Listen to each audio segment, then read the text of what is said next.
ஆனால் ஏதாவது சேவை செய்யணும்னு நினச்சி இந்த செங்கல்பட்டு மதுராந்தகத்துக்கு நடுவில் ஒரு ஆதரவற்ற முதியோர் இல்லம் இருக்குது.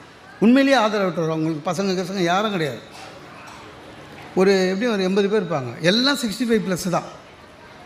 அந்த நம்மளால் முடிஞ்சது மாதம் கேஷ் கொடுக்க முடியாது. அதனால் நான் என்ன பண்ணுவேன், எப்போவுமே இந்த சனி ஞாயிறெல்லாம் நமக்கு கூட்டம் இருக்கும். கூட்டம் இல்லாத சனி ஞாயிறு இருந்ததுன்னா நானே என் சொந்த செலவில் கார் பெட்ரோல் போட்டுன்னு அங்கே போய் அந்த பெரியவங்களெல்லாம் உட்கார வச்சு ஒரு 1 hour பேசுவேன். சிரிப்பாங்க.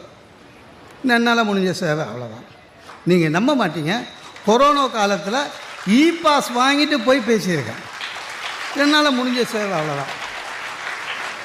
நல்லா தான் போயிட்டு இருந்தது. அங்கே ஒன்றும் கிடைக்காது. அவங்களாம் ஆசீர்வாதம் பண்ணுவாங்க, வாங்கிட்டு வந்துடணும்.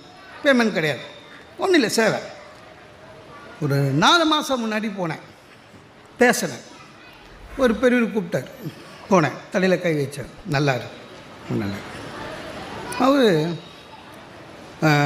நீ வர அன்றைக்கி ரொம்ப நாங்கள் சந்தோஷமாக இருக்கோம், நீ போயிடுவல்ல, போயிட்ட பிறகு நீ என்ன சொன்னியோ அதெல்லாம் நாங்கள் சொல்லி சிரிச்சுப்போம், ரொம்ப சந்தோஷம் அப்படின்னாரு. ரொம்ப நன்றிங்க ஐயான்னு.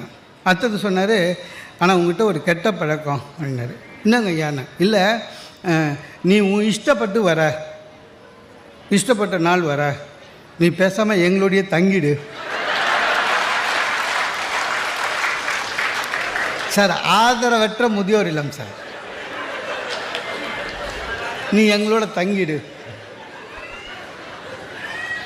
அந்த காப்பாளர்கிட்ட போனேன். மாதம் என்னால் முடிஞ்ச பணம் கொடுத்துட்றேன்.